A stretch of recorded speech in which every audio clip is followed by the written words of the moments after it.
it's nice and not so nice that we continue to discuss this topic about democracy and political participation and so on. I remember that in 2010, maybe, in another organization we started working about youth participation and start discussing and create some groups and so on about youth participation at local level. A lot of things changed, it's true, but it passed 10 years and we are still discussing the same topics. We are still trying to see how can we engage more youth in participation. Also in 2006, the President of the Portuguese Republic, some years ago, demanded for a study, because at the time, in 2006, he was a little bit worried about democracy and the future of democracy in our countries.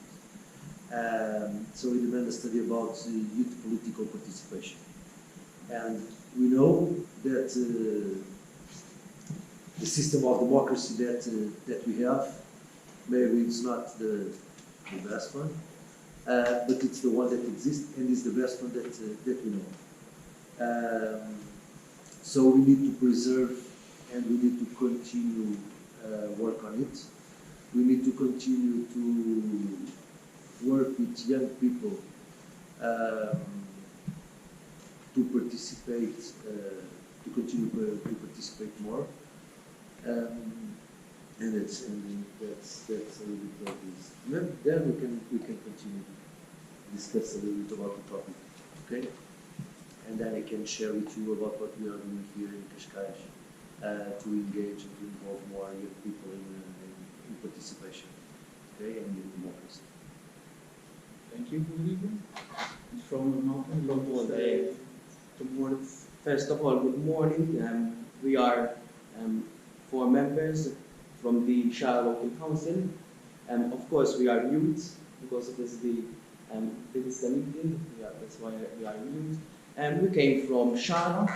It is a small island next to Malta. As maybe you don't know, Malta is an archipelago. It consists of Malta, the main island, Comino and Gozo, and we are from Gozo. It is a nice city in Shara. We have a lot of historical, we must say, historical buildings and a lot of interesting places.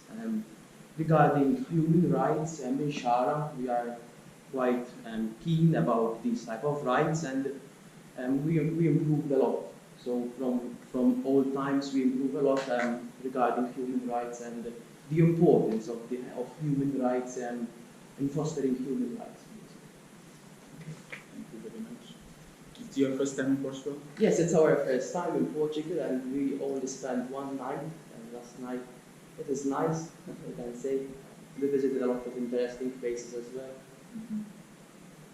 And Rodrigo, about the project you developed here in the municipality for youth and not for youth, for local community. It's the first time that you are in Portugal, no? In Cascais? Who are you in Cascais for the first time? Nice. What it seems Cascais to you? It's a nice place. Sure. Yeah, it seems organized. Organized, nice, good, great. So, we live, I don't know where from which city you came from, but Cascais, we are at 20 kilometers from Lisbon. You notice that. 20 kilometers from the capital of the country. And it's nice because we are very close to big city, the capital of the country, and so on and so on. But there are some challenges. And one of them is that when we are young, we finish our studies and then we go to the university. And universities are in Lisbon. So we go to Lisbon to study, and after that, in Portugal, we are a little bit strange, because for us, 20 kilometers, it's a lot. I'm joking, but it's like that. For us, 20 kilometers, it's far. I need to rent a house. And that's what it happens for sometimes in here. We have this train line that in 20, I don't know, from Cascais, from Cascavelos to Lisbon in 20 minutes we are in the city center. But we noticed that some years ago is that we are losing young people. Because in Cascais the cost of life it's a little bit higher than in comparing with other cities close to Cascais. And it's not easy for a young people to start their life in a city, to rent a house, and so on and so on. So what we notice is that we are losing not so much as in other parts of the country, where there are villages and cities that lost, I don't know, but maybe for sure more than 50% of the young people that they have.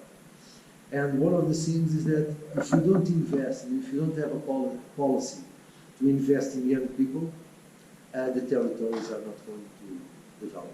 Okay? And why I'm talking about this? Because if you want to retain talent, if you want to retain the young people in the cities, we must involve them in the policies of the city. Okay? So it's important that we build, and more we start talking about build citizens build the cities for the citizens. For example, in Cascais, the motto is people-centered, and so on. So if you have policies that are centered in the people, we must involve the people in the policies of the city. And to have this, we can't start working on participation after 18. I don't know. Malta, as you mentioned correctly, in Malta, it is in Malta that is the Central University, the University of Malta. We have this similar problem like Cascais, that we live in Gozo. So there is a lot of traveling from Gozo to Malta. We need to cross the archipelago and go to the university. So it is a little bit challenging as well for us. So because it is students, and it's more challenging than the Maltese students because of traveling mainly, and we need to, for example, rent a flat to live there. So it's a little bit challenging as well. I think it's the same problem like Cascais to Lisbon, you are saying. It's a problem that most of the cities that don't have university centers for young people. So actually in Cascais now we have one university and two escolas superiores, two schools for health, one for health and another for tourism, and the university is business management. But what I'm saying is that if you want to have a more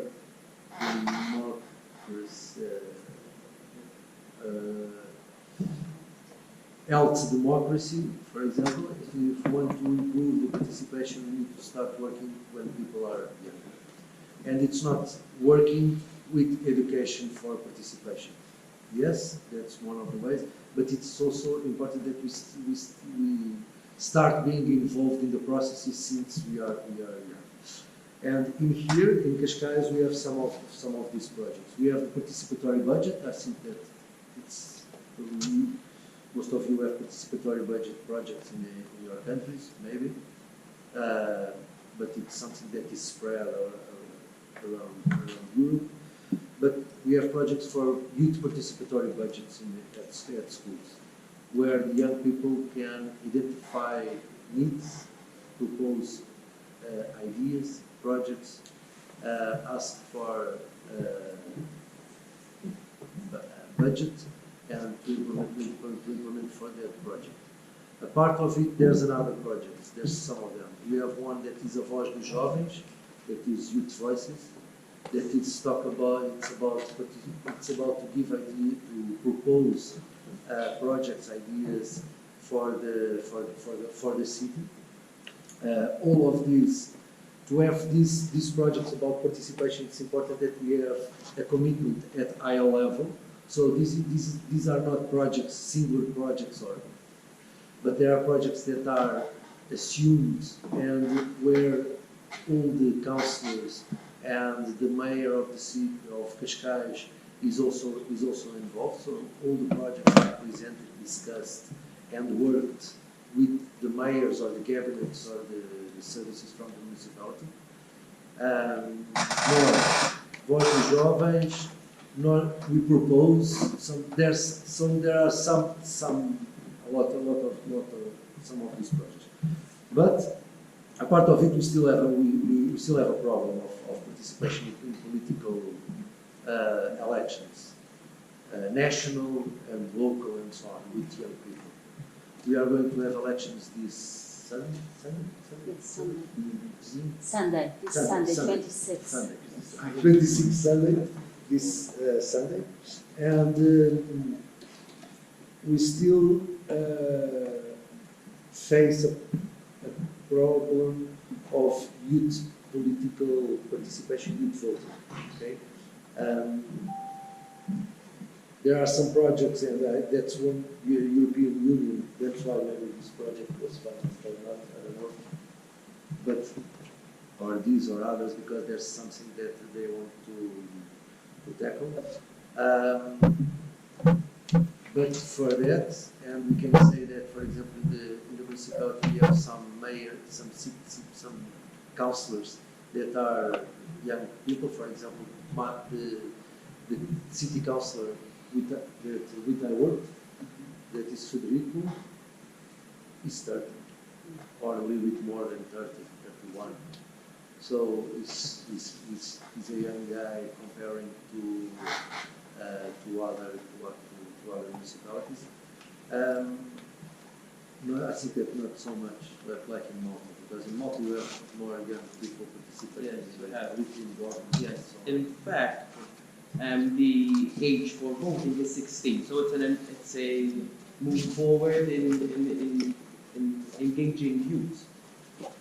So if you have 16, you can vote for the local elections and also for the general elections as well. So I think it's a move forward in bringing youth in participating in politics as well. There's one thing that I want to. Sometimes I like to challenge you for this discussion, because this is about youth participation. Then I heard something about rights and human rights and so on. So rights, and when we are talking about rights, we are talking about responsibilities also. And sometimes we forgot. Sometimes when we are working with young people, sorry guys, but when you are talking about young people, because I have a young girl, a young daughter with 17 years old at home, and she has rights, but she don't have responsibilities. And when we are talking about youth participation, democracy, youth have the responsibility to continue this democracy. You don't have the right to vote, and the responsibility to vote. You don't have the right to participate and to change the city. You have the responsibility to change the city. And I think that is a very personal opinion. But I think that we need to start changing this mindset. Because, okay, it's true that we have rights, it's important that we all have rights for blah, blah, blah, blah, blah, blah. But it's also important that each of us understand that the right comes with responsibilities. So it's a responsibility for me to go vote on Sunday. Okay? I don't have the right to say, I have the right to say that things are not okay. But I also have the responsibility to be part of the solution. And more and more and more, and when we are talking about youth participation, youth political participation, youth education for participation and so on, it's important that we start to change the mindset. That is, okay, it's not just to identify the problems, not just to present a solution, but be involved in the solution that we want to implement. And I think that this is the kind of stitch that we need to start when we work with okay? And it's a responsibility for us when we implement it. That's one of the things that we need to do. People that implement youth participatory budget and so on, it's a responsibility that we have. That is not to have a youth participatory budget, that is people that present solutions for a problem that they see that they have. is to present solutions for a problem that I have, but in the end, to decide about the solution that is the best one. I don't know if I make me understand. No? I need a football field near to my house to play sports and so on. But in another neighborhood, there are some old people, elderly people that need, for example, a center for that. And it's me that proposed this football field that must see what is best for all of us. And sometimes this is not, even that I have we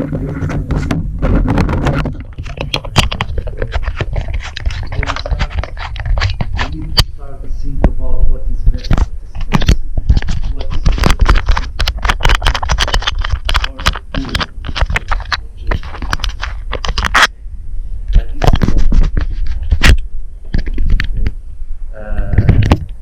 to go vote, it's not because I don't have to go vote, for example, because I have a problem or I have something. No, it's because for all, we need the best people to rule the city, to manage the city. Okay? So there are one thing that is duties, rights comes with responsibility. And we need to start work more about responsibility.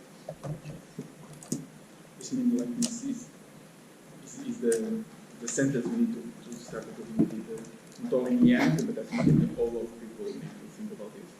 I complain, but I never do. We have the time to advise. To say if you agree, if you don't agree, to choose, you choose. And it's not just from 4 and 4 years. Every day, all days. All municipalities have meetings, open to the citizens. And sometimes when I was involved in this kind of projects and so on, that's one of the questions that is okay.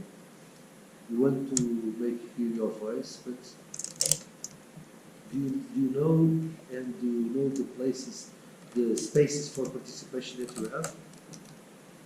Some of them don't. You know that there are assemblies that are open. You know that the town halls, meetings are open to citizens. You can go there. You can present, you can go there, you can subscribe to participate, to present. You can go there. Did you went there? Some of them didn't know that they exist. It's true that there are things that we need to check. It's true. For example, in Cascais, in Portugal, and you have youth council, local youth councils. Where all the youth organizations and organizations that work with young people can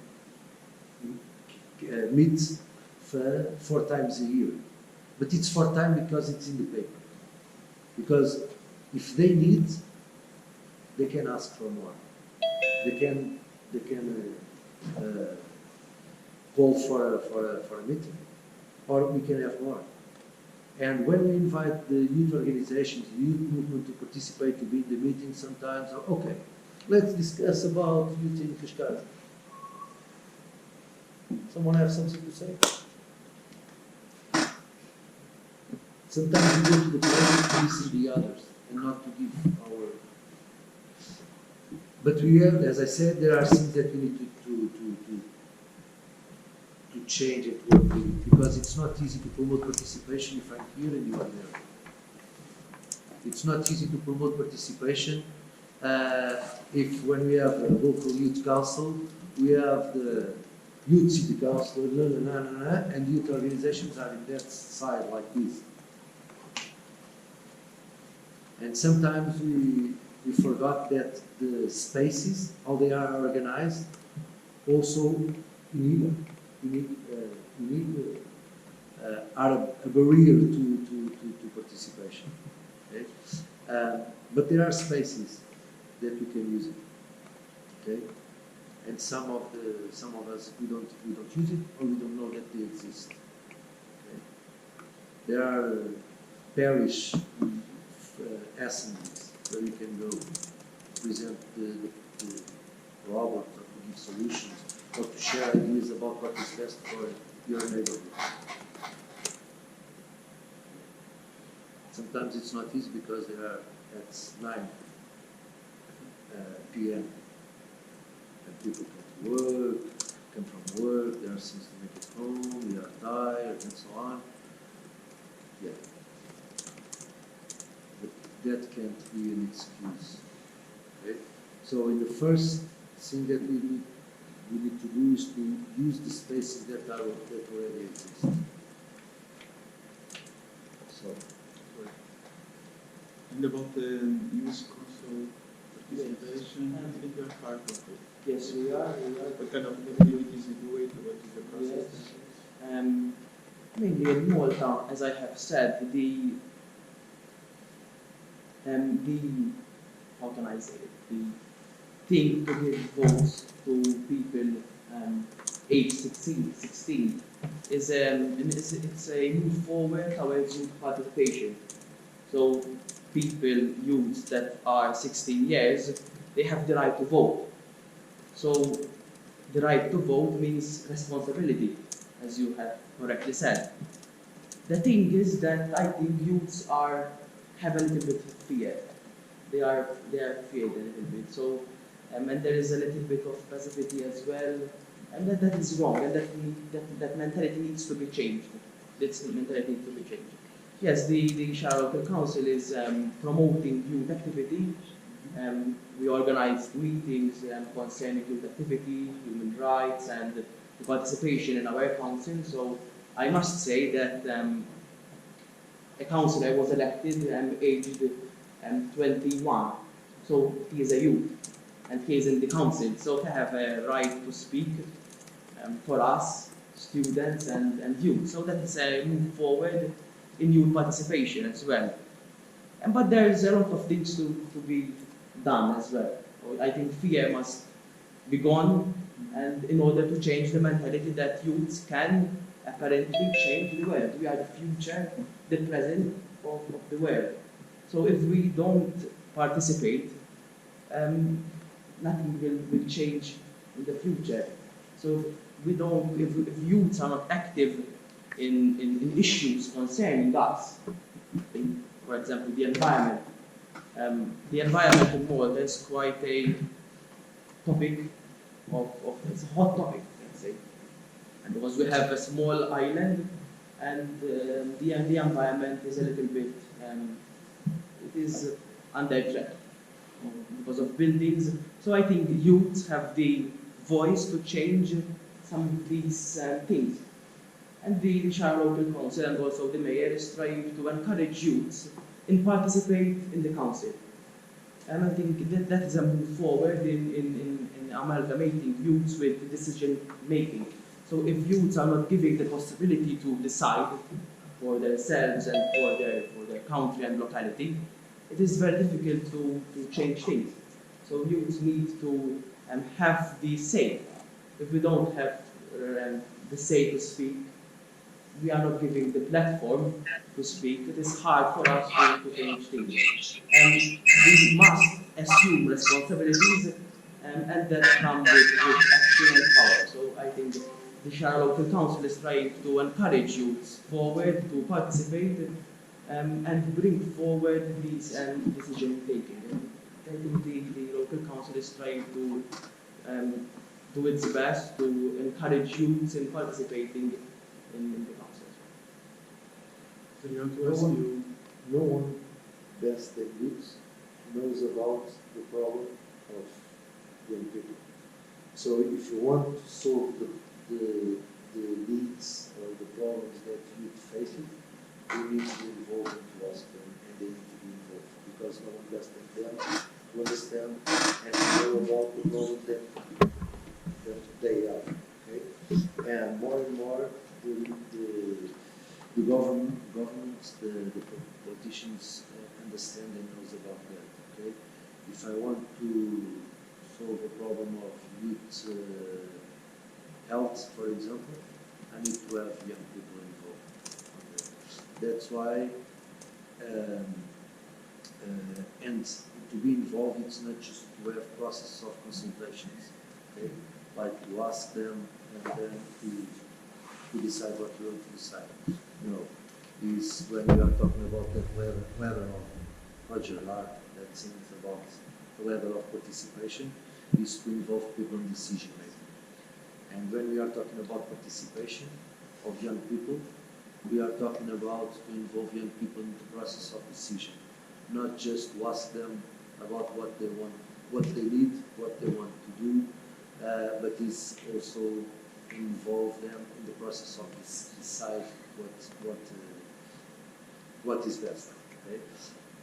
But to decide, it's important also that we have a process that we know how to decide. So it's the same. That is education is in the base of everything. And when we are talking about participation, it's important to continue working on projects of participatory education for participation, education for democracy, and so on. Okay? Yes. This means you start with because we're going to have now elections in some days, and in Portugal, the participation we're going to do sometimes some strategy to promote the participation, the right to go to vote. Do you think if in Cascais or in Portugal, some strategy and European elections, you don't have a lot of participation to how you can to change a little bit this idea? We are seeing that, for example, the first elections, local elections that we have in Portugal, the abstenção, people that didn't went to vote was around 35%. Now, 45 in local elections. And local elections are the elections where people go to vote more, because it's very close from us. Okay, we have a problem. All Europe has this problem. That is elections for European elections. Europe is far from us.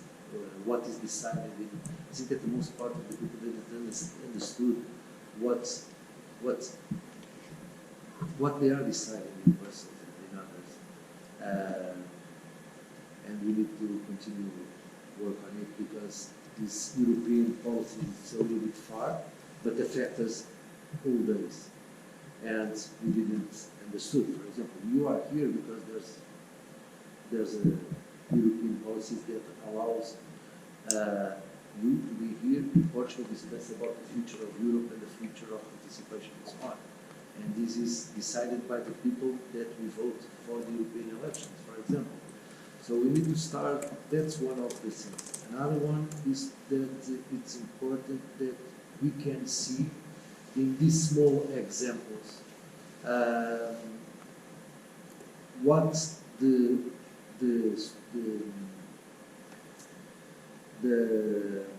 local. So when we vote, for example, for a local, because there's some confusions about what is the responsibility for a municipality, what is the responsibility from local, national government, what is from European government, and so on and so on. So more and more, it's important that we can understood about what is the role of each structure of each. Okay, that's one of. It's important that we understand about the roles, the functions, the responsibilities of each of these structures. Other thing is that we can't. Sometimes we remember to discuss about and to develop projects about participation when we are close to elections. Okay, so we launch campaigns. Campaign for European elections, campaign for presidential election, campaign for local elections. We can't continue work like this, like launching campaigns and campaigns and campaigns, because this is not. We are not a marketing structure. Okay, this is not a marketing thing. We need to work about this during all time, okay? And try to engage people to participate more and more. It's not just saying 26th of September, don't forget to go to vote, because you are going to vote the ones that are going to government to see.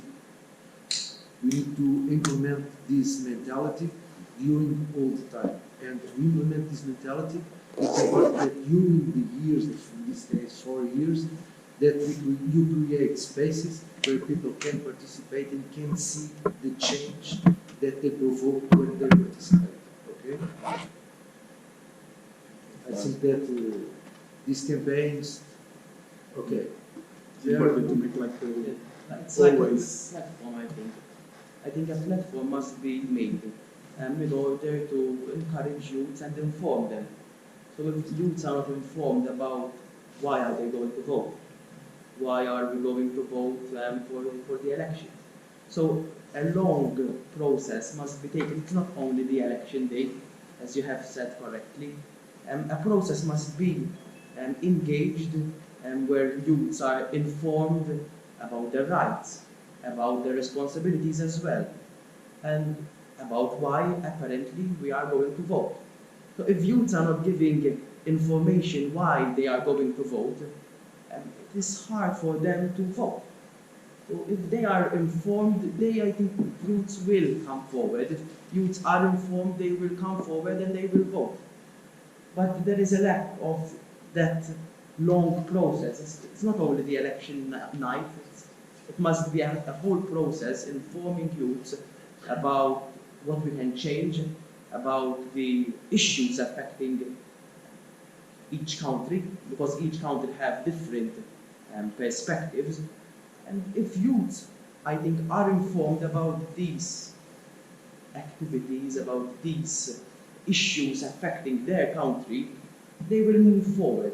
They will move forward and they will apparently vote and they also participate. So we have youths who are in the cabinet in Malta today.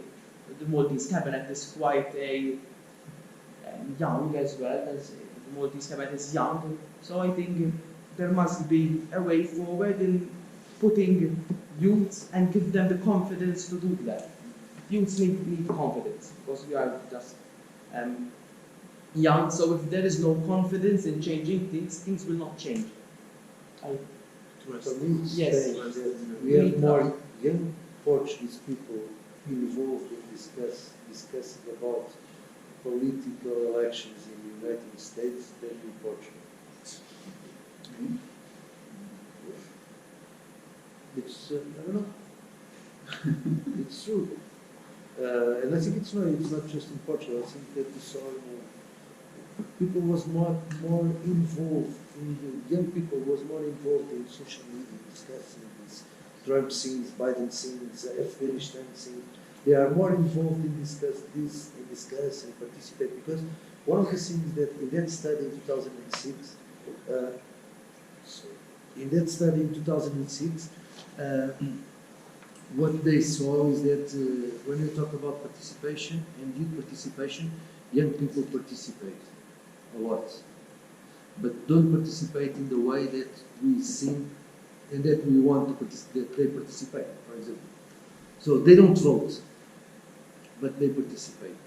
And if you saw, for example, these environment things, they participate a lot. Okay? Young people are really involved.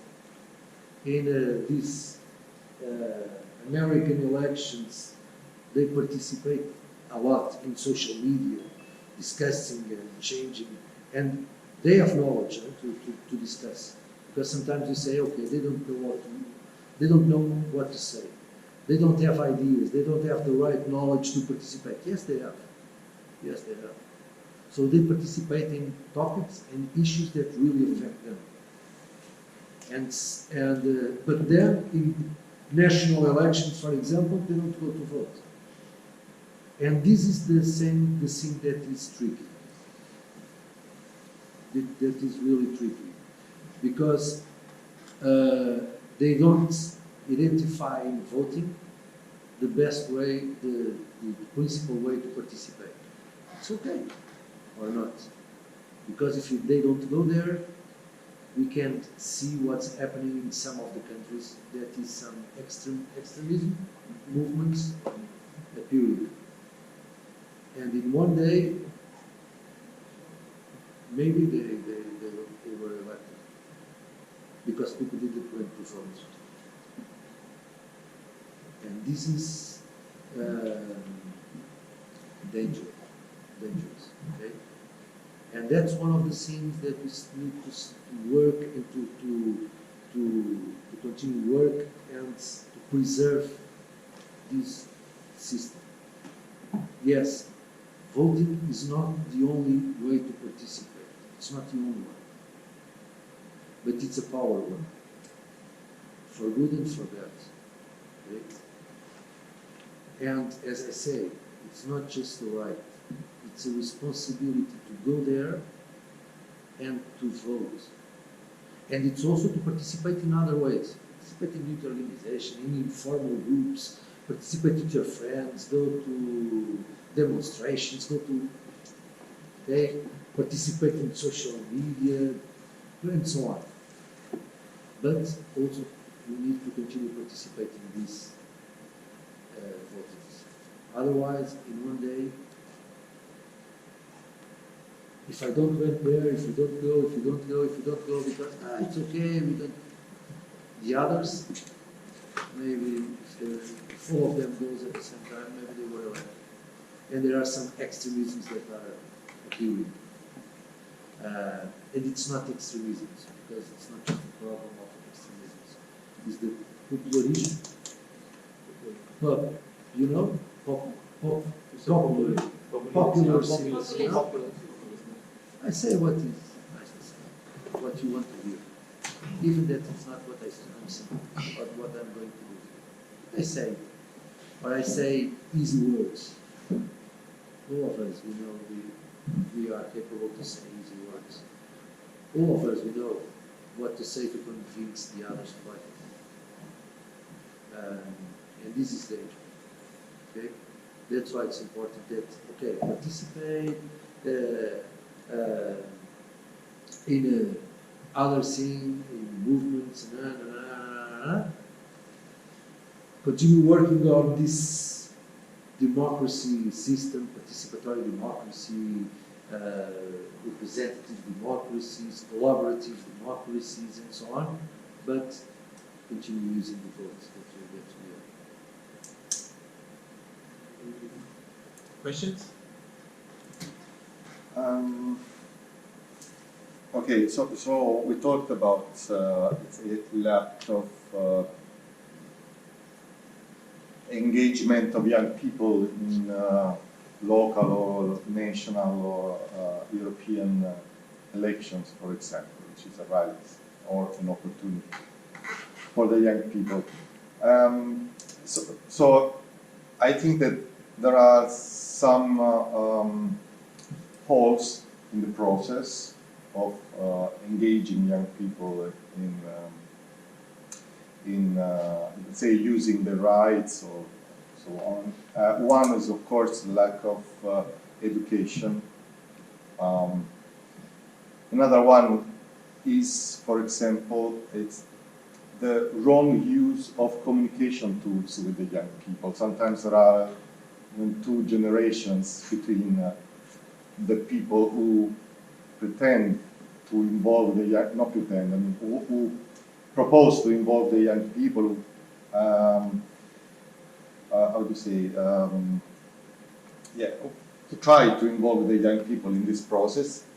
And this generation sometimes are too much, according to the use of the communication tools. You know, maybe United States are in another level, according to some of our European countries, and the young people feel more, how do you say, they feel more, they think that it's easier to start discussing about this topic by using social media, for example, social networks, and so on, which is the easiest way for them to discuss about the election in the United States. Sometimes at local level, the politicians are a bit too far from the young people from this point of view, but using our communication tools.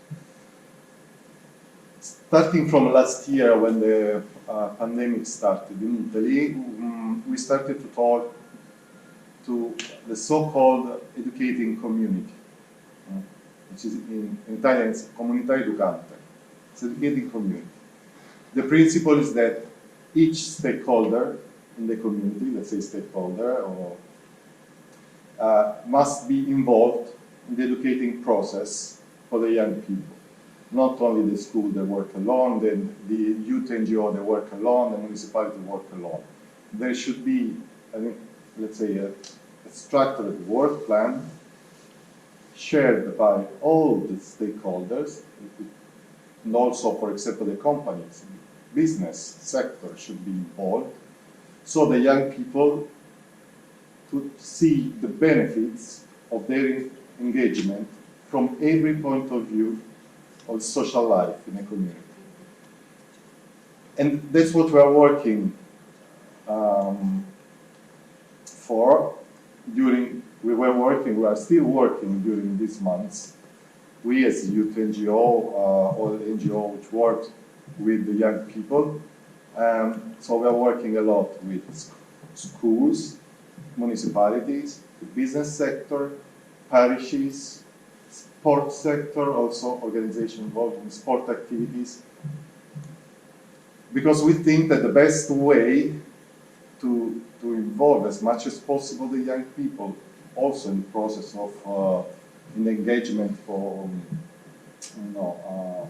in promoting, for example, the vote, the right to vote, is the best way is to involve all the local stakeholders. I'm talking about the local level, but I think that it also can be considered for different levels. This way, the communication tools are shared by, let's say, stakeholders which are usually have different priorities and so on. They use different communication tools. And so if you involve the schools for who has kids or children of different ages, you know how, for example, to communicate with them, with the help also of local NGOs. And so at the end you can involve the politicians at the local level to share good practices, for example, that each single stakeholders has for the engagement of the young people. This is an opportunity, as I said before. We have a problem. We have a problem. That is the educational systems.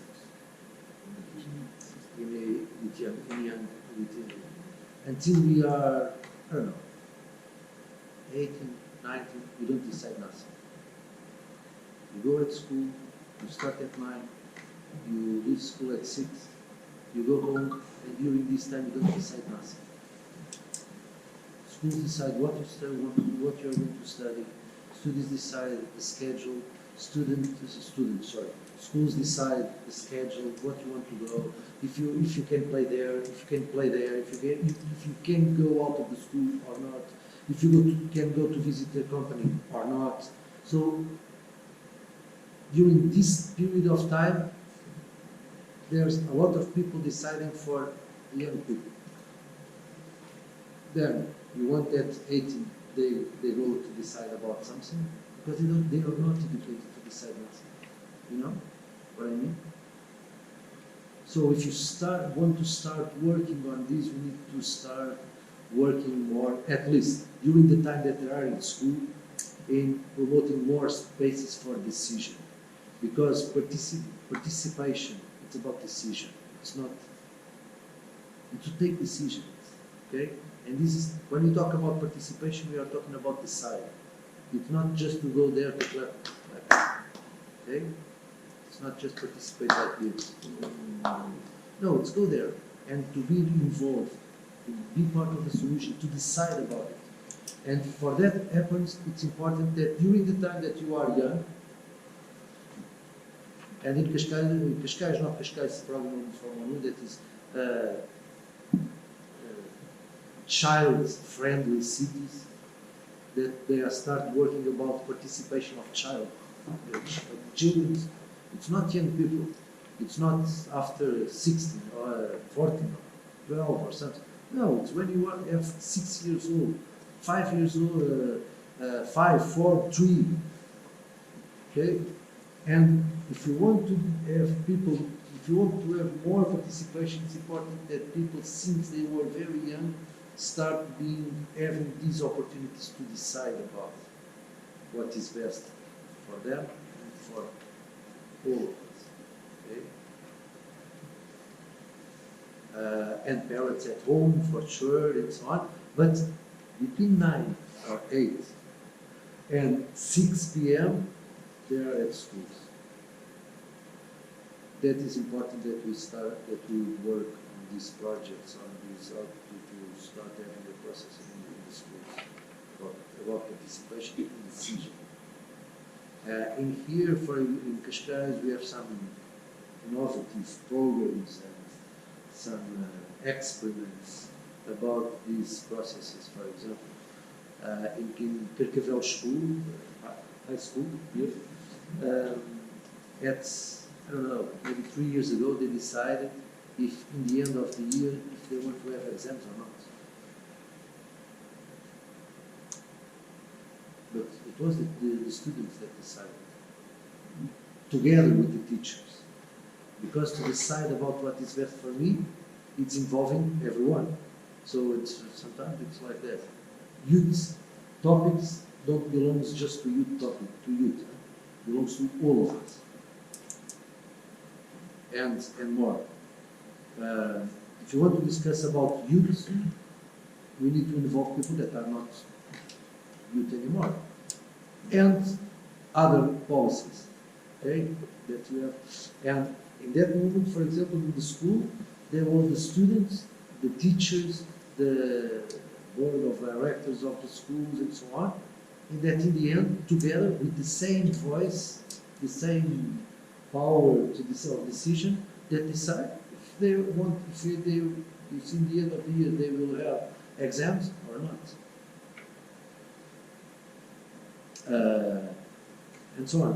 One project that we developed, because it's important also, it's the youth union, students' unions, and the importance that the student unions have inside of the school. It's a space of participation. It's a space where the students can go to elect the student union and so on and so on and so on. Not just in universities. In all these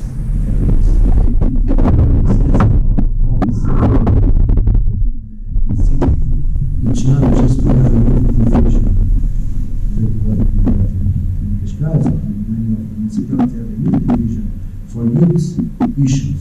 But what are youth issues? What are the youth issues? Are housing, sports, culture, education, employment, entrepreneurship, innovation, environment, mobility, the health, and so on. And that is the next step when we are talking about youth. That is represented in all of these policies that in each of the policies that we have for these areas, that the youth perspective must be present. And when you say one of the first made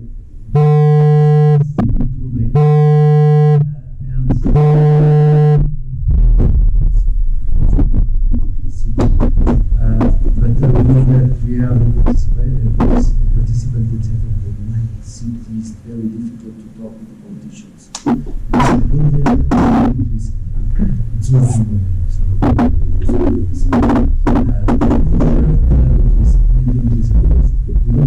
As he said, we don't speak the same language. Sometimes young people and politicians don't speak the same language. And we are discussing which is the best, which is the correct language. It's not this or this, it's the language that we can understood each other. So, and that project was to participate in the project. Each organization was obliged to really participate, must become a participant from civil society organization and someone from the municipality. That with high responsibilities, or the councillor, but people that have the power to decide something. And I remember that they went to the first moment, the first meeting, and the girl from the organization said, well, the mayor would want to come, because the guy that came was the vice mayor. He wanted to come, he was here, but he went for a walk, for example. But we stayed 2 or 3 days there, and we started going to participate in the meetings, and so on. In the second meeting of the project, we went again.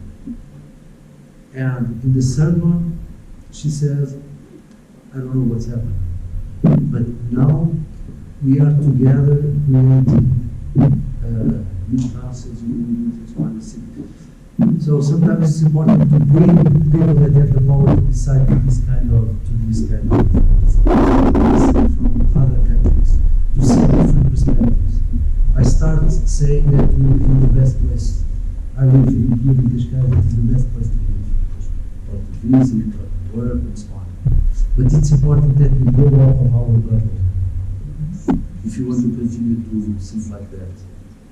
Because if you don't go to our bubble, out of your bubble, to see different perspectives, different practices, to bring new ideas to copy, projects, and so on, you are not going to be the best place if you live here. Okay? So it's important that we go out of our bubble. It's important that people that have the power to decide to go out of our bubble.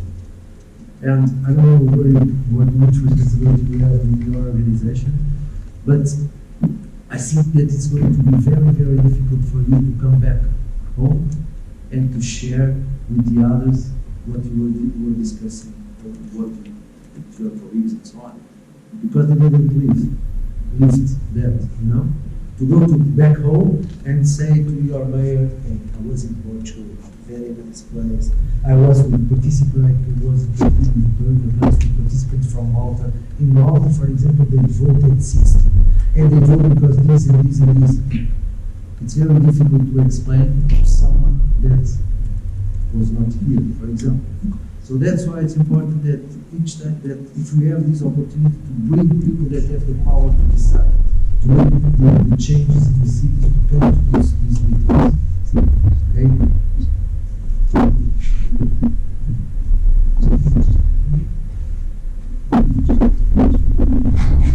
First of all, thank you for your discourse. It is very pleasant to hear a person from a public authority that actually knows what youth problems are. So thank you for that. It's reassuring that public servants actually know the youth workers conversations, and that's super interesting. I'm an expert for Gulf Free Association, but I myself am working on the Foundation in Romania and Civil Society Development Foundation, and we implement the Active Citizens Fund program in Romania. So like the Gulbenkian of Romania, let's say, with not much money, but still.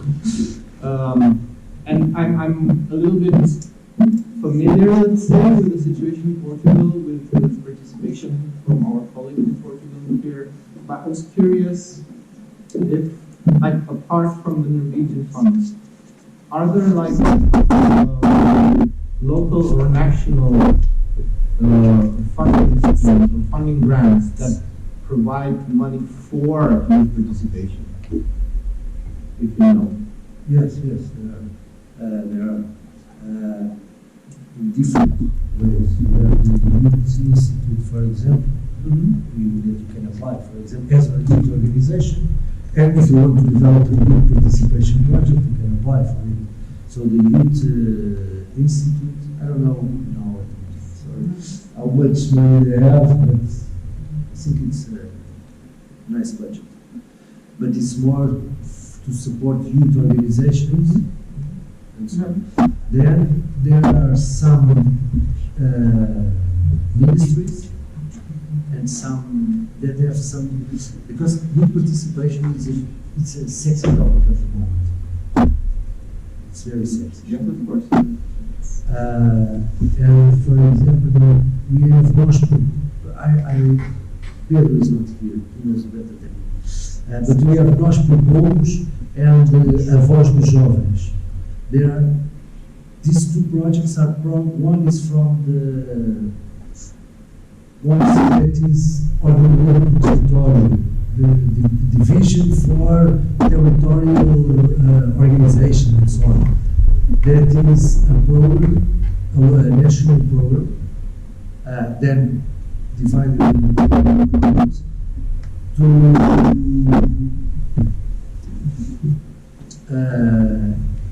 basically it's a consultation. It's not a consultation. So they identified problems, design solutions, and then the projects, some of them. It's structured dialogue. It's a structured dialogue. Yes, it's true. There is Nós Propomos that happens at schools. Then A Voz dos Jovens also. So there are some of them because it's a sexy topic at the moment. So there are ministries, cabinets. In here we have the participatory budgets, but a part of participatory budget. There are municipalities, and we want to launch here for a local strategy. Local youth strategy plan. Sorry, but my English is not so. But a youth strategy plan that involves young people thinking and defining a strategy for the municipality, together with politicians, people from the companies, local companies, and so on, to define a strategy for the Cascais, for example. So there are. I think that the challenge is what I say. That is okay. We need to go a little bit up. It's more than consultation programs. Okay. Okay. We consult because I think that was some years ago. Now I think we are in another step because at some, I don't know, maybe 6-7 years ago, we had a lot of consultation programs. That is what you want for here. Say, I want this, I want that, I need this, so we put everything, then we design some clouds, we have ideas, we say goodbye, and we see you next time. So we participate, I hear your voice, but I never give you the feedback of your participation. But that happened some years ago. Now we are in another step. Okay? It's not just to listen to you, but it's trying to involve you in this implementation of the.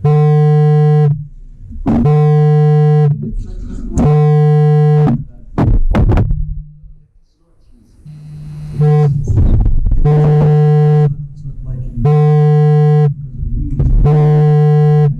it's not easy because it's there, because we need to connect our language. We need to connect our ways of working. We need to improve our education system in order that you don't young guy can't have problems to explain the ideas. And sometimes he have, because he have afraid to explain the ideas. For example, it's not easy to talk with the mayor of the city. But why? The guy, for example, here in Cascais, is a very close guy. He talks with everyone. It's very good. So why you have afraid to expose your ideas? You know, and it's not because of you or because of me, it's because we are not educated, we are not trained to this. We are not trained to expose. Okay? And we need to continue. Just comment on that, it's like regarding to Norwegian society, for example. Yeah, it's democracies in the world, right? And still they have the participation problem. They have, in all of the cities, small cities, big cities, rural area, they have youth centers, they have youth workers paid by the municipality. They vote not so much, and they don't participate in the community life.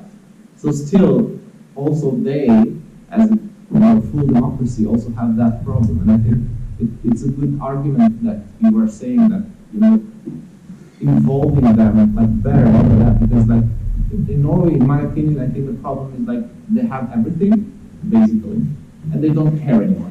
It's like the municipality will take care of that, the neighborhood association will take care of that. So this context, the problem is that everything happens, and that I don't have to do anything. Basically, if you are actually involving them, and I'm not talking, if you're talking about participation again, I'm so agree with you. Like voting, actually, the discussion about voting, I think it's still possible. Actually, it's not. That's not the problem that people don't vote. The problem is why they don't vote, why they don't want to vote, and why is that a problem? What's the cause of it? If we're not looking at the causes, actually, we're just looking at this because it's a political thing, of course. Everybody has policy party wants the votes of the young people, but they're not looking at the cause of it. And that will never be dealt with if we're not looking at the cause. And that's why, in my opinion, it's tokenism, the discussion about voting. And I think we should expand our view on participation and actually look about how to make participation a daily thing. Sorry. No. I was just showing I would like also to add something. I totally agree with both of you, and the main point is exactly why they do not vote. And recent studies show that youngsters are interested in politics, but they are disappointed towards the system because the system is corrupt in most of cases.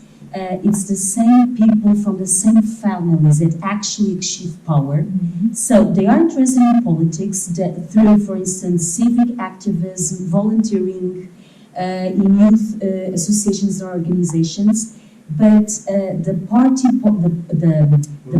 yes, I don't know if you say like this in English, but the party politics doesn't interest them so much because they don't believe in the system. So it's the system, the democratic system, that must bring the revolution so that can actually attract young sisters again to this kind of system.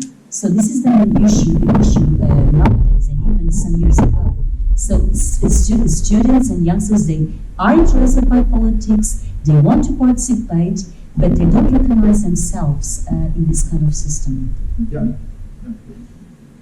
But they have the power to change the system. Yes, they have the power, and that's why education is so important. When the thing is that they are part of the system. We can say that, okay, I don't agree with the system, but I'm part of the system. Yeah, that's why it's important to vote. Yeah. When I say I don't vote, Yeah. I'm being part of the system. But I think this is one So, thing. and this is the thing that we need to. That's why it's important that we have this citizen movements of people being involved. It's very important to enrich our democracy system and so on. As I said, this democracy system is not the best one. Everyone knows that, okay, this is tricky, but it's the one that we have. And it's the best one until we find another one. And one thing I would add, I'm not necessarily being like, I don't agree with you, but I think it should get another layer. We're talking about responsibilities. And without rights, our rights, we cannot talk about responsibilities. And personally, I've been working with young people for the past 20 years, and I know them very closely. And I don't think this word resonates with them. I think it's a lot of pressure when you are talking about responsibilities. When you are young, you don't want those many responsibilities for your rights, basically. And I think we should shift the conversation from responsibility to empowerment, or to community, to advocacy, to another solidarity, another language, another word that, so for what responsibility means, so that they can better understand and better, integrate it. Because we are looking from like that word and what that word means from a very, let's say, high-end situation, It's a very, we need to stay like this when we're talking about responsibilities. Where participation is more like this, and being more flexible and more approachable and more, into that. So I personally think we should. I agree with you. Yeah. Just to shock. Shift a bit the conversation around responsibilities. Yeah, this is, my word about responsibility is just to shock. Because it's important that people understand. Okay, it's like we were saying, okay, this is the system is, but if you don't do nothing, you are being part of it. So you must act, you must do something. If I add another small comment, we talked a lot, but I think a prospectus must be built in order to look forward. I think there is a lack of prospectus, that the program to move forward. We must move forward, and I think there is that type of lack. We must open the priorities and see it is a priority for us. That is a priority. We must work on that. We must work and bring solutions and bring ideas forward. And that's it's a lack. We are lacking about ideas, about perspective, and about as well courage. The lack of courage that students have. I think they must be given more courage in order to decide.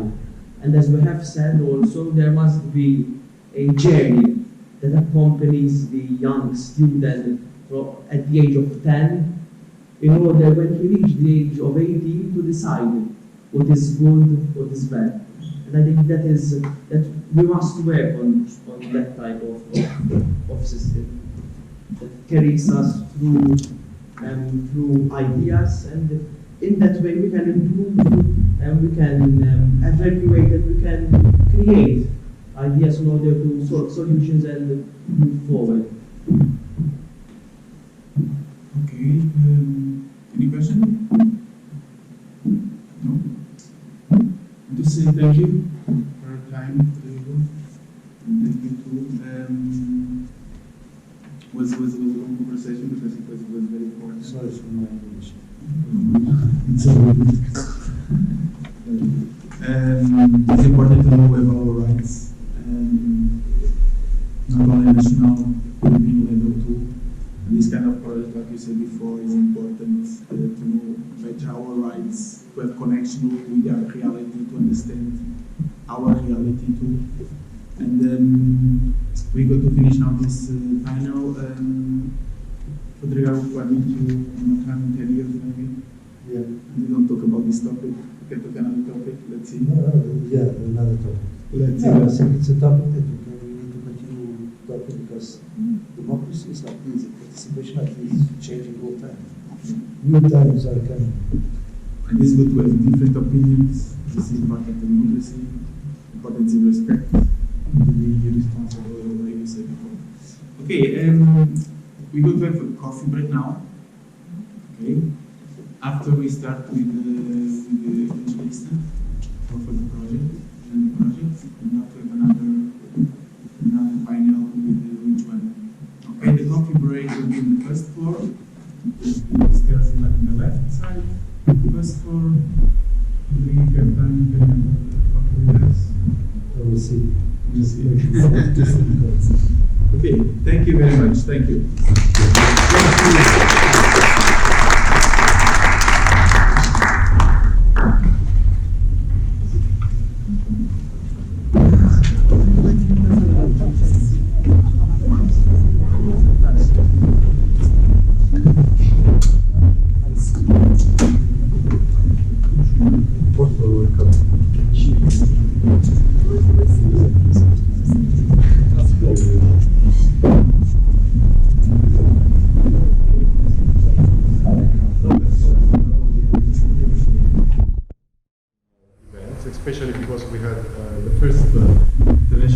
online.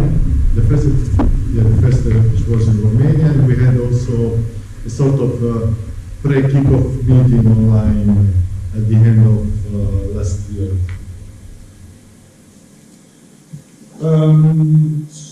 So the questions we want to answer are: what is the role of potential of the Charter in protecting and promoting democracy? Did and does the citizens feel more protected in their European Union values as fundamental rights? And what is there still to do to ensure protection of fundamental rights? So we will produce as a main output sort of guidelines for future. So it's a sort of recommendations to be addressed, especially to the European Union Agency of Fundamental Rights, in order to, let's say, give a contribution to their drafting of the next FRA programming document for the next 2 years. So these recommendations will, let's say, with this recommendation, we will try to answer these questions. What do solidarity and equality mean? These are the questions that we will ask to the citizens in our community, or we will discuss with the citizens, within our communities, in order to write these guidelines. So the communities will be,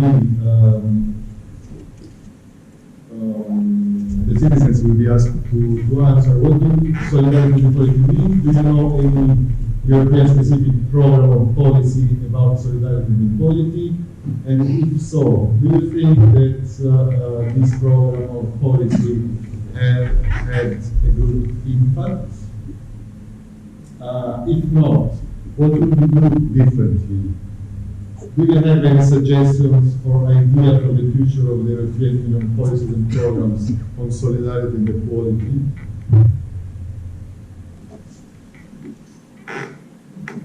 Okay, this is sort of Gantt chart.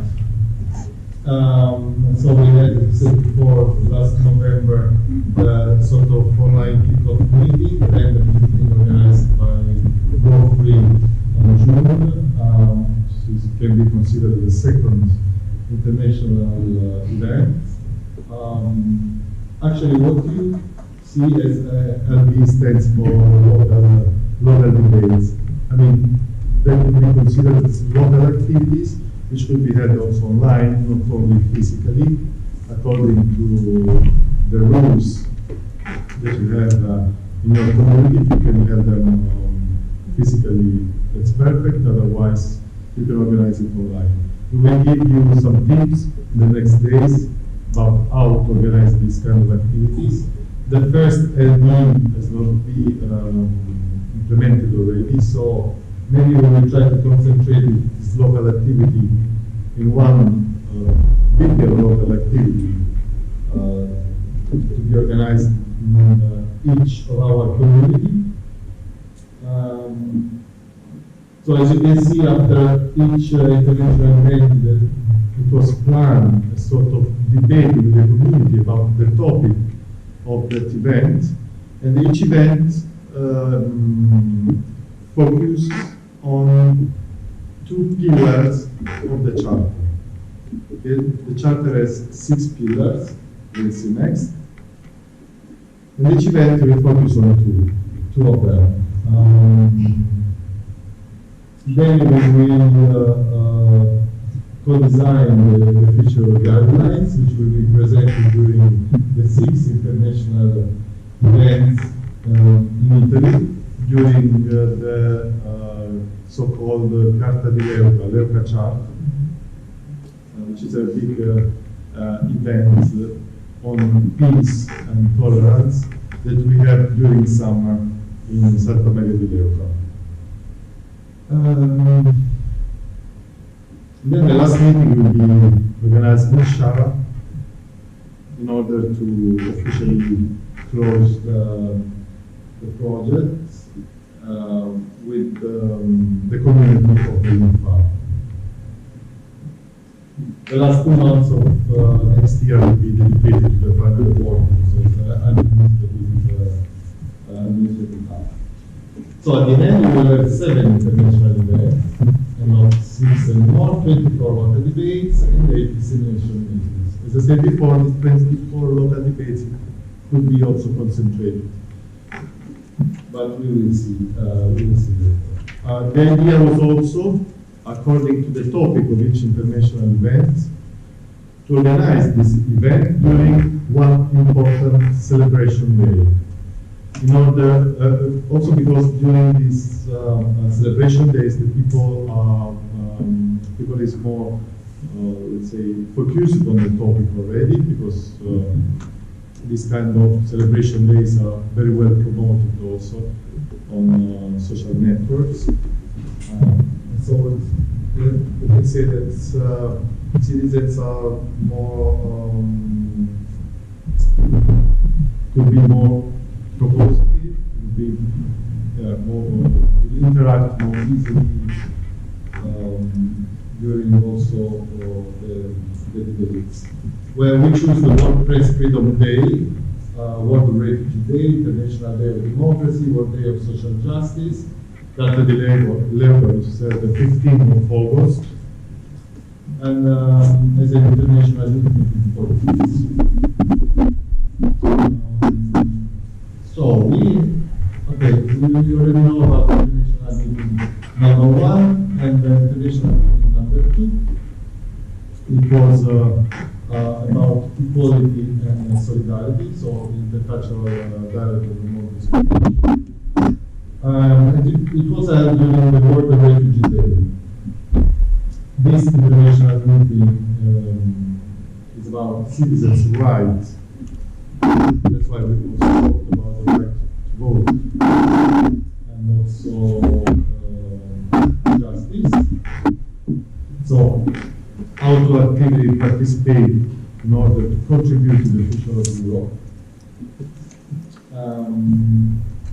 The 22nd was yesterday. It was International Day of Democracy.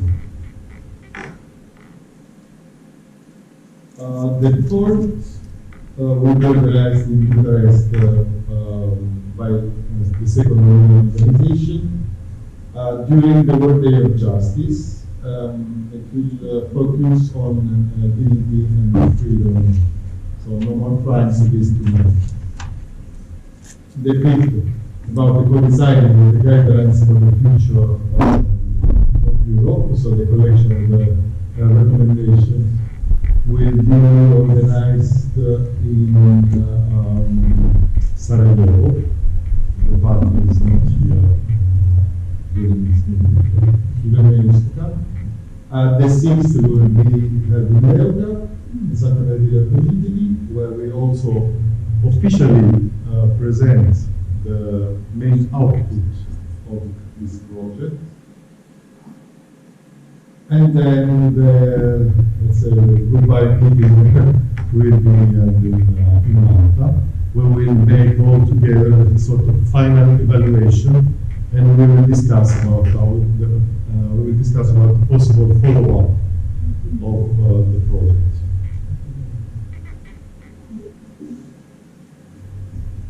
So, task for all, contribute to the initial and material promotion of the project, prepare the participants for the international events and collective feedbacks with the local activities, attend the event, organize the debates, organize international events, share experience and good practices, collaborate at the writing process of the final guidelines and recommendations, promote the project also through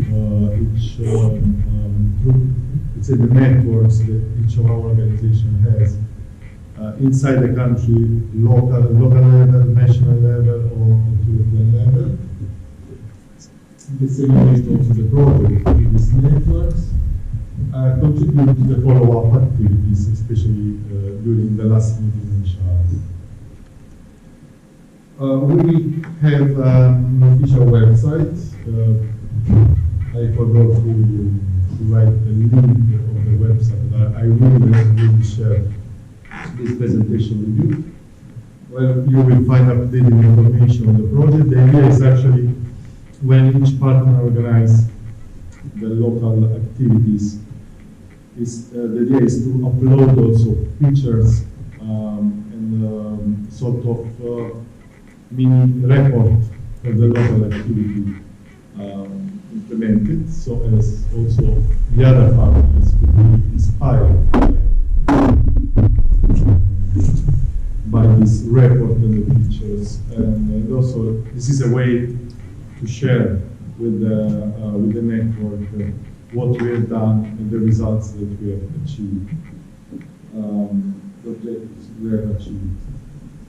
We also would like to invite you to share posts, to share also during the local activities, but not only. If you would like to, if you want to make a post on a social network, especially Facebook, we of course have a Facebook page. If you make a post on your Facebook page or the Facebook page of your organization, please share it with the future Facebook page, the future project Facebook page. And remember, if you can directly post, or maybe if you do that, you will receive. I can make one representative per organization admin, and then in this way they will all post. Okay.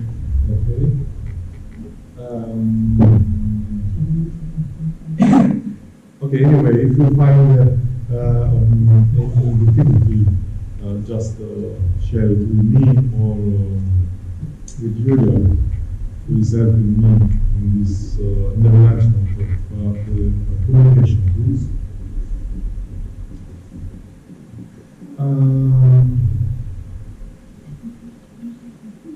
Okay, we'll also print some copies of these guidelines at the end of the process, because we want also to give the opportunity to those people who don't use social networks, who still don't use digital tools, to be informed about what we are doing, what we have done, as the result of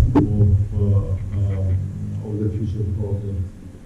So that's why, actually, even if we would want to protect the environment without printing, without using paper or using paper as less as possible, we must forget that there are still some citizens who are not familiar with digital tools, and so we have to give them also the opportunity to be informed also about this problem. Okay, it's more specific aspects. We have also prepared, just to remind you, we already said that, but we have a Google folder where all the materials shared during the meetings will be uploaded. We need with each partner to submit to me as coordinator sort of report for travel costs. The format is available in Google, in this Google folder, and each organization, at least one address of each organization, one email address of each organization is entitled to access to this Google folder and download these files in order to be filled in with the information required. We have a record for travel costs, for local activities, and for hosting costs for those organizations who organize the international event. For each event, one record, and only one PDF file. Record plus the annexes, invoices, boarding passes, as usual, also for the Erasmus Program, for example.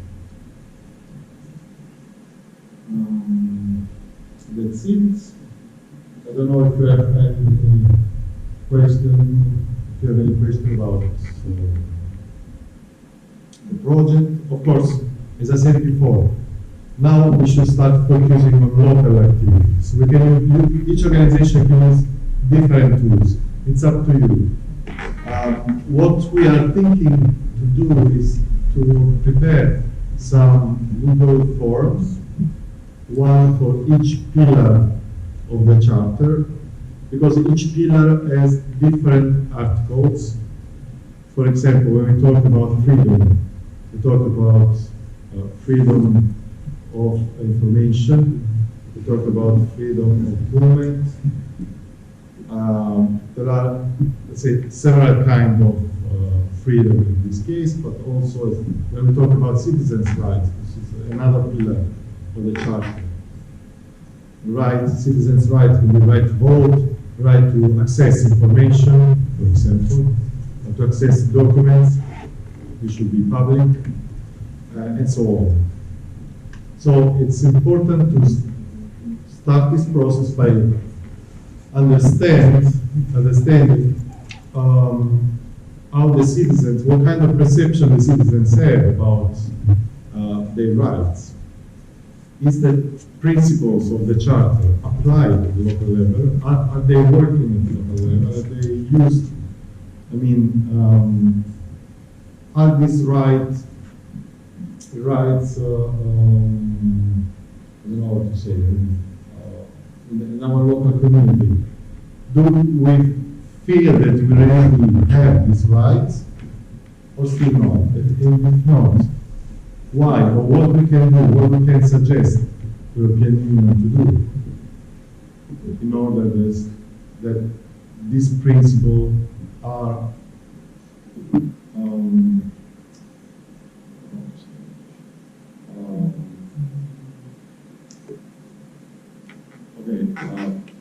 let's say, I always say used at the local level, but it's not used the right term. Applied. Implemented. Applied. What do you say? Applied at local level. Yeah, also. So this should be the basis of our work for the next months. Let's learn what happens at the local level about the respect of citizens' rights, and let's work on the preparation of the recommendation for the European Union in order to contribute to the future of the Charter and of the human rights. I think that's it from my side. If there are no questions.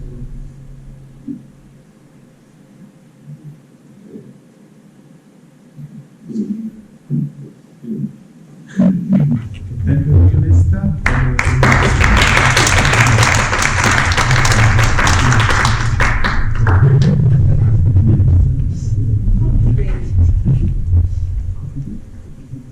Okay, thank you, Lista.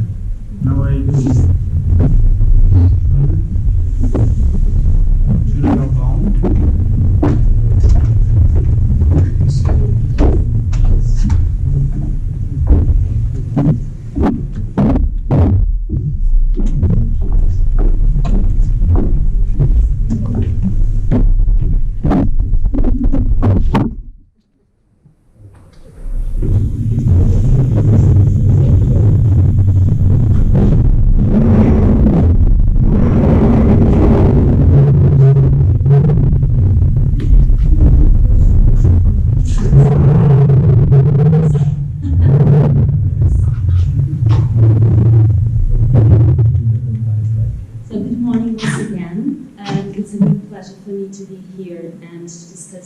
Such important issues such as human rights, democracy, social justice.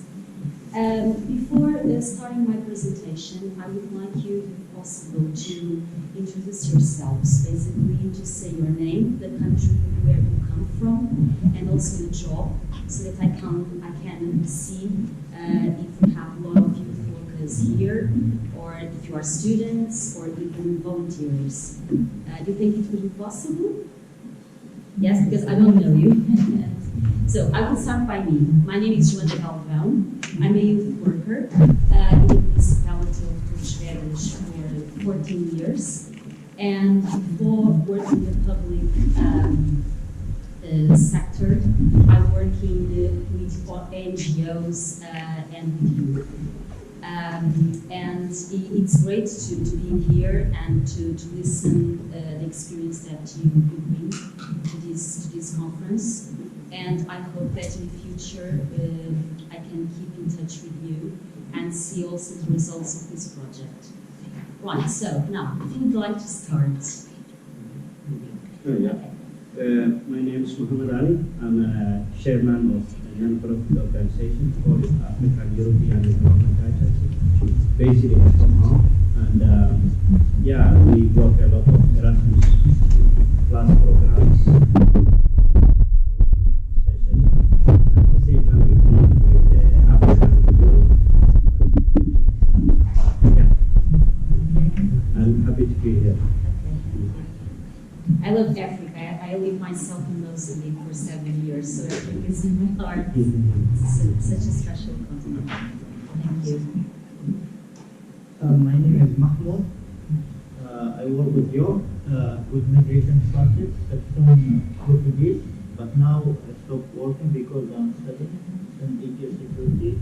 I'm from Sweden and original Yemen of Saudi Arabia.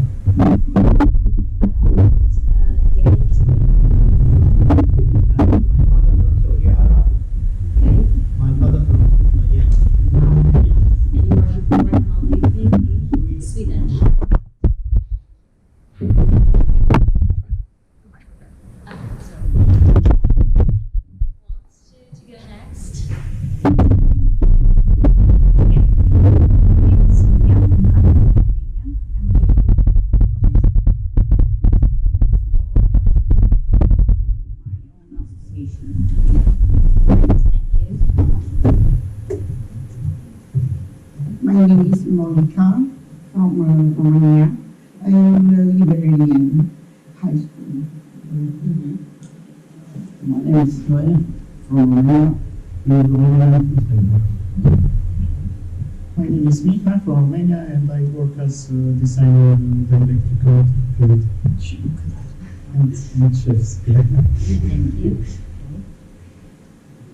So we have so far you are from Sweden and Romania, right? Okay. I know that there are people from Malta and also Italy, right? Yes. So you are from Italy, right? Yeah. Okay. Yeah, that's the language. What about you? My name is Riccardo Stemmino. I'm from Italy, from South. I have a bachelor and master degree in economic management, and I started to join Erasmus Program until university in 2017. Start to love this scenario that can be the life. And now I'm joining FUTHURE and start this project. And this is the new challenge for me. Thank you. Thank you very much. Okay. Who else is from Italy? No one else?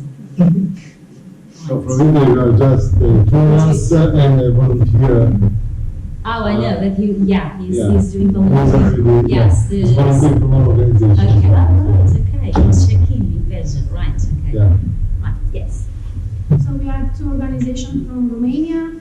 My name is Andra. I'm from Go Free organization. I'm a youth worker and also a human rights activist in Romania. I'm also the president of Go Free Association, and we are working mostly with youth from rural areas, also LGBT youth, Roma youth, on topics like solidarity, human rights. Okay, thank you very much. Such an important word. I'm Vlad. I'm also from Romania. Right now here as an expert for Go Free, but as I was saying, from the Civil Society Development Foundation, they're a grant-making private foundation based on the initiative of the European Commission in order to have pre-accession funds in Romania. So I have a lot of hats. I'm a youth worker, I'm a project monitor, I'm a financial officer, I'm an evaluator, I'm a project writer. I have a lot of hats, but I'm mostly an NGO person. So I've been started to work within the NGO sector in Romania, and that's what I'm doing still, mostly on the youth culture and educational side of things. But I'm also an activist for human rights. A lot of things. Very well. So finally, we have these two young women over there. Right. Hello everyone, my name is Mirona. I am from Romania. I'm volunteering at Rotary Association, and I've been getting involved in this organization since 3 years so far. Okay, thank you. And I am Simona. I started to work for Rotary Association as a volunteer since I started at 7 years. And I will continue to do that because I feel loving my project and want to be with the and I'm still here. Okay, okay. Thank you. Thank you very much. Okay. We also have an alpha here. Oh, sorry. Oh, sorry. Just because last I was having a conversation with you, sorry, and so I was a bit tired and my brain just, I know them, so, sorry, of course, So from Malta. My name is Joseph, I'm 24, I'm from Malta, and I'm studying architecture. And basically, as Neil was saying, we're involved with the council that we attend these meetings, we show interest in these things. And we represent, let's say, a small minority of youth in Shara who are, let's say, living with the council. I mean, we try to help in these events and we show interest as much as we can. No, that's very important. I'm American, I'm 17 years old, and I'm a student, I study accounting and economics, and I'm an active member of the community. I'm Thomas, I'm 19, I study management and public policy at the University of Malta. I have always been involved in the European Council. In fact, I was an ambassador for youth at my locality for the next experience, which allowed me to communicate directly with the youth of the locality and show their opinions and arguments in front of the local council. And I was always interested in these debates, and this is why today I am here discussing the debate. Thank you. So my name is Neil Curley. I'm 19 years old and currently studying international relations at the University of Malta. Okay. So very active people that we have. Right. I will focus my presentation. Some of you, some or all of you have already listened and know these things of youth goals, the European Commission priority till 2027. But I want to reinforce this message and also to show some good practices at the national and local levels in Portugal as far as democracy and youth participation is concerned. So, the main priority for the European Commission, and it is linked obviously with human rights, is education and training for all. And this is the key word for the youth's future. So basically the investment, this is in Portuguese, sorry, but the investment in education and training is crucial to facilitate the personal development and to increase the youth perspectives as far as work and human rights are concerned. So basically the European Youth Strategy focuses on 3 core areas of action that can be summed up in 3 words: engage, connect, and empower. Words that we have said and listened today. So, what are the main, the thing is, what are the main needs? Of course that it is very important to make local and national surveys and to listen to youth and to know exactly what are their main needs. Because normally we have adults, decision makers that decide what is best for youth and youngsters, but they are most of the times or sometimes really far away from youth reality. So we must do some surveys locally and on a national basis, but of course that European Union has done it already, and we can see that youngsters are facing themselves right now hard challenges in a world that is moving ahead and has been facing so many challenges. The main thing is the uncertainties about the youth future, and we have a technological change happening right now. We have demographic trends as well, and we have a lot of discrimination, and we can see this towards the world and also Europe. Also social exclusion, fake news and populism, and yet we have lots of unknown jobs, skills, or even to fight towards a better democracy.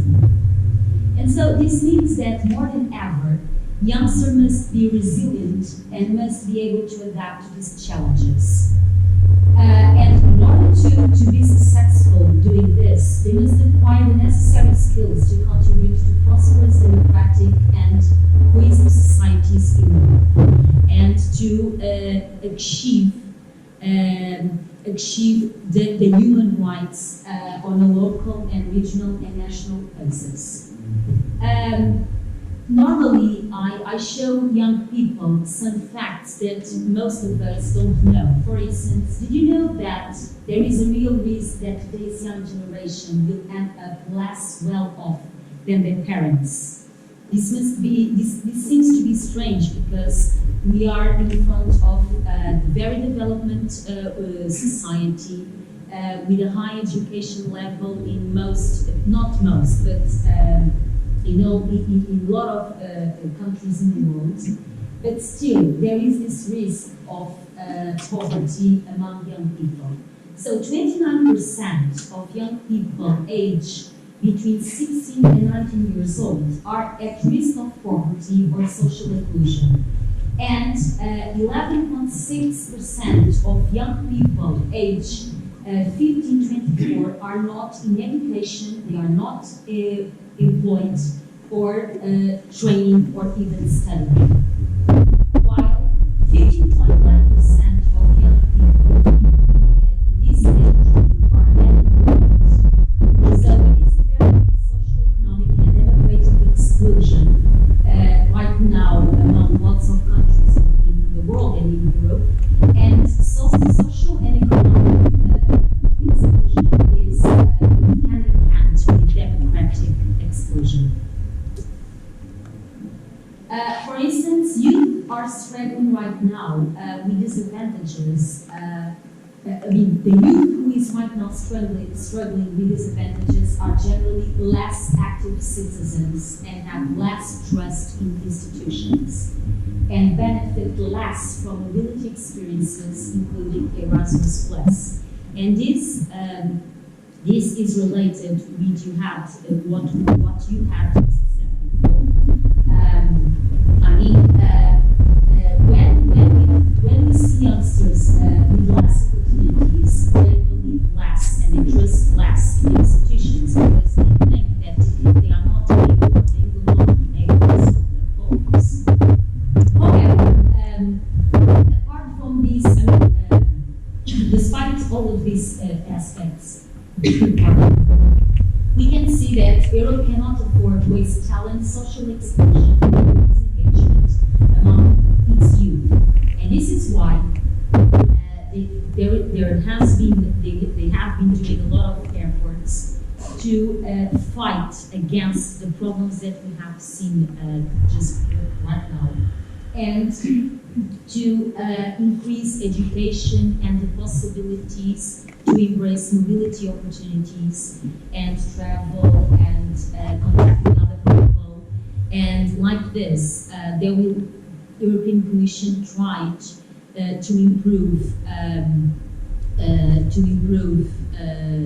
to reduce discrimination and to improve the acceptance of diversity.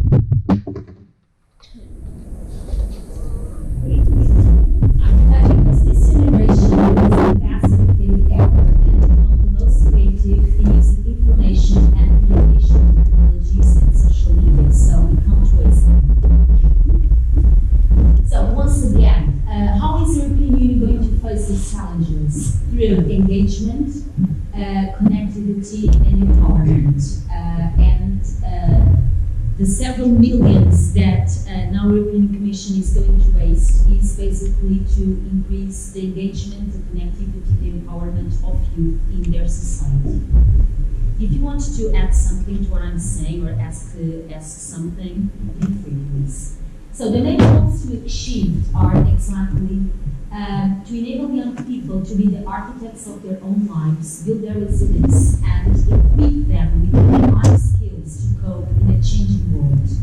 And also to encourage young people to become active citizens, agents of solidarity and positive change for communities across Europe, and to inspire youth with the European values and the European identity, and the European values and with Europe of the human rights, and to prevent youth social exclusion, and also to improve the impact of policy decisions on young people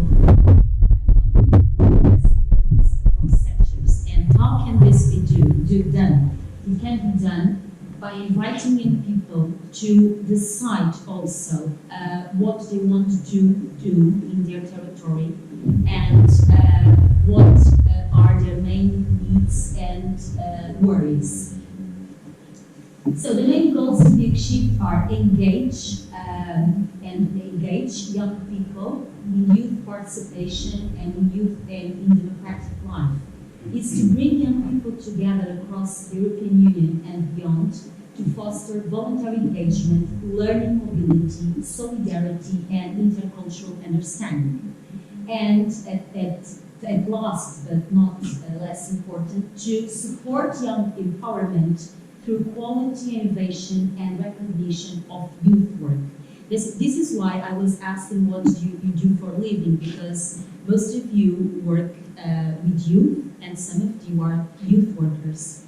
And youth work is very important, and the key words to change youth life. Okay, so how are they going to be achieved? I mean, these goals. Which tools is European Union going to be used? For instance, using Europe for Citizens, the program that finances your project, namely the network for towns and other actions that this program provides. And this is an example of engaging youth. Another tool that will be used, and most of you have experience in this, is through Erasmus Program. And it is one of Europeans' most successful instruments that help young people to expand their horizons, build bridges across the continent and beyond. And it's actually one of the most democratic programs for youth, because regardless their economic standard of living, and regardless their education, regardless the country where they live, and if it's a democratic country or if it's the countries with conflicts or not, they can actually embrace opportunities and gain experience and competences that will be useful for their life. And also, we have the youth strategy that will give opportunities for young people to experience exchanges, cooperation, and civic action. And all these two items are connecting youth. Then we also have another very important tool, and we have here a volunteer, Italian one, that is doing volunteering in check-in through European Solidarity course. And this will support youngsters to expand their opportunities to express solidarity, and it has also the possibility to give them some jobs, opportunities, and traineeships, which is something different from the previous program, the European Voluntary Service. And we can see that young people, especially, or not especially, but particularly right now with COVID, that young people are increasingly getting engaged. But still, 2 years ago, we could see that only 8% of European youth do it actually abroad. Some of them, they don't even do it in their countries, although they have will and that's the word, wish, that wish. Now, yes, so which tools can also be used? And I'm going to focus some examples that are straightly related with empowerment, and it's something that one of you has already said, you, for instance, which is new approaches to deal and to dialogue with youth. And this will be possible through digital education and digital competences so that we can have digital inclusion. And it's important to say that youth workers need to adapt to changing needs and habits of young people as far as technical change is concerned. So there's no way back. We actually have to invest youth work with its technological competences and the ones that are more close to young people. For instance, most of you have better knowledges of as far as technology is concerned compared to me, for instance, because you are native.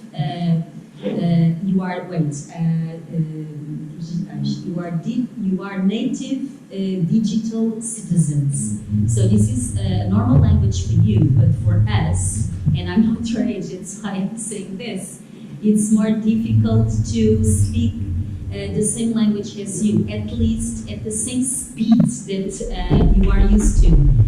So there must be an effort in youth work and youth governments, national policies and regional and local policies to invest in this.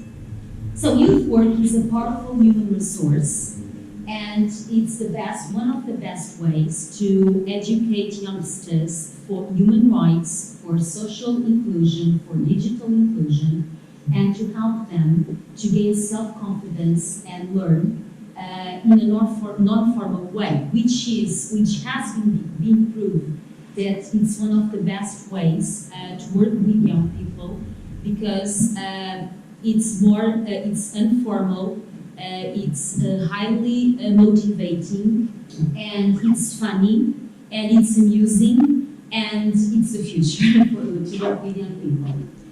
And so youth work must be equipped and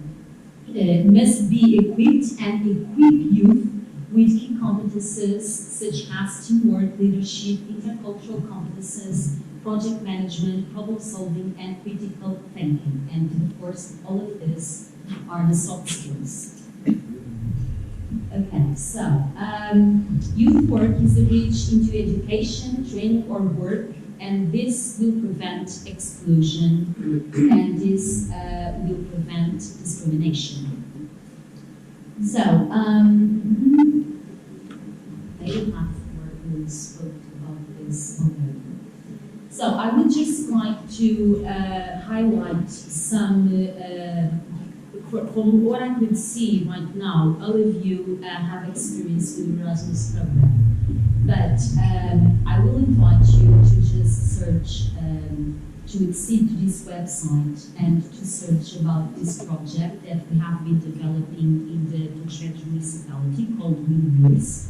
And for the last 10 years, we have been providing traineeships to young people who are finishing the secondary school in enterprises, NGOs, in the public sector, in several different European countries. And we have been seeing that this has been changing quite often. Sorry, okay. It has been changing quite often the lives of these youngsters and helping them to embrace work opportunities with more preparation and with more competences and more skills. So I invite you to also search of some of you that don't know exactly so much this key action 1 and vocational education training, and to see the possibilities that this can provide to youngsters and young people in your countries and your cities. And it has a lot of budget as well. It's one of the most, it's one of the actions and branch of this program that has a lot of budget. Then, for instance, I would also invite you to just, this is in Spanish, this video, that's why I'm not going to show it here, but it's also an example of key action 3, and the collaboration of youth as far as territory transformation is concerned. So basically, we transforming our city. We had a project involving all of these countries and cities that were renovating some spaces, and they wanted to invite young people to decide with decision makers what actually was going to happen in these renovated places in terms of proclamation and activities for youth. As far as Portugal is concerned, we have since 2018 a national plan for youth, which is going to be finished this year. And right now in Portugal, there has been, it's happening a survey to listen young people about the new youth policies for the next 3 years, so 2022 till 2025. And since 2019, we have the National Arts Plan that also empowers young people to work with arts and showing them that art and culture are sectors that can provide a lot of jobs and occupation for them as well. And the National Plan for Youth it's new in Portugal. Before 2018, there was not a national politic that could focus in different important areas and with guidelines for all the country and for all the municipalities.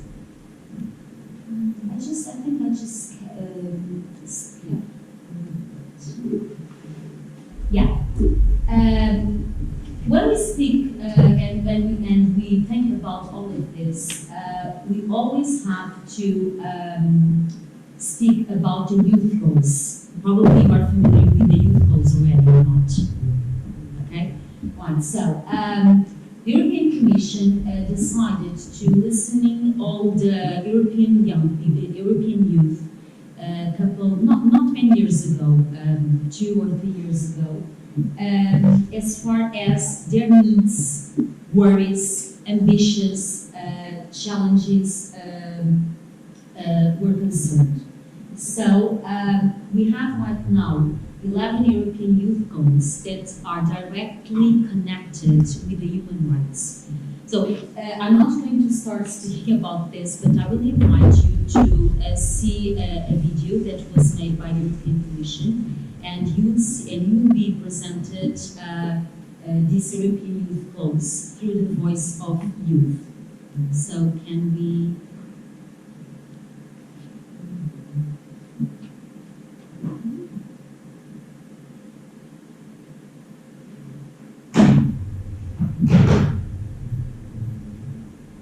We are facing some technical problems. I think we'll be solving.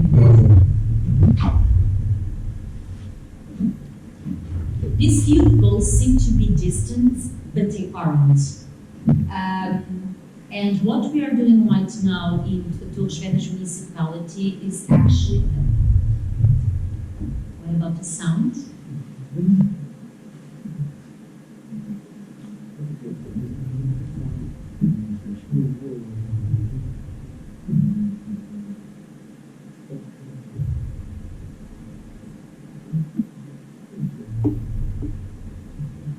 Okay, I was saying that these European youth goals goals. They seem to be distant or in Brussels, but they aren't. They should be implemented at local and regional and national level. And what we are doing right now in those various municipalities is creating activities that can actually, how can I say, put in practice each of one of these youth goals.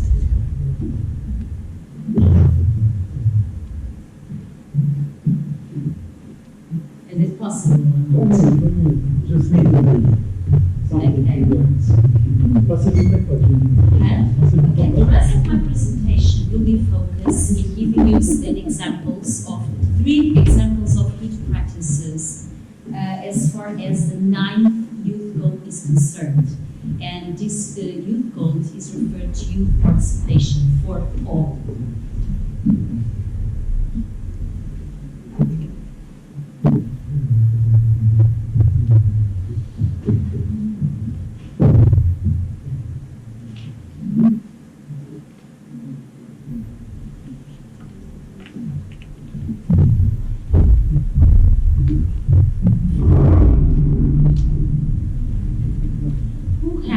Done already the European Voluntary Service or CAT experience of European Solidarity course in here? Okay. Oh, so you have a voluntary experience in Europe? Yes. Where? Our organization. Wow, your organization is. Yes. For 6 months, I've been in Italy at FUTHURE Diffusa. Okay, what was your project about? Was also about active citizenship, citizen participation, and also we've been working in nursery. Ah, okay, right. Okay. Well, you can give us a testimony to our young people if we need. So that would be good. Okay. Who else? We have experience with national initiatives funded by European Solidarity Corps, not okay, not an international level, but okay, in your city. Okay, okay, right. And what was the main themes or the methods? We already implemented 4 projects. One was about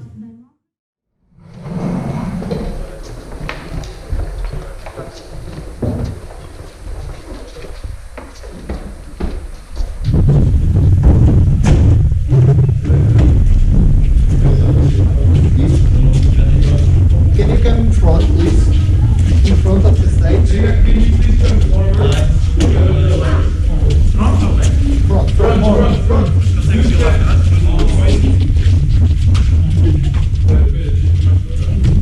Depois só tirar uma lista.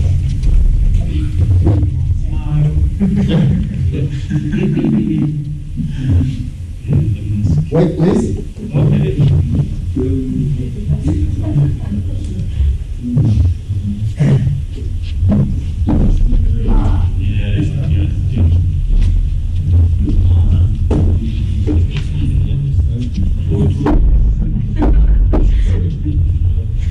One, two, three. 1, 2, 3. And 1, 2, 3. Cascais.